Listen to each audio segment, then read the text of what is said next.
June 1st event. The ISM Manufacturing Price Index. An increase in this indicator would increase the likelihood of a Fed rate hike.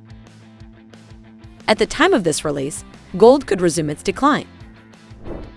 Keep an eye on gold. A tightening of the Fed's monetary policy conditions is a bearish signal for gold.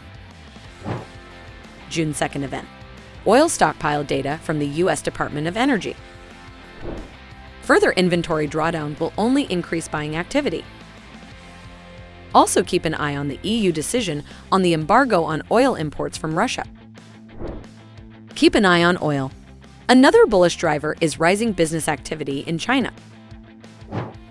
BTC still sideways. On the first trading day of the week, we saw buying activity. Their target is $32,000, but the long-term scenario is bearish.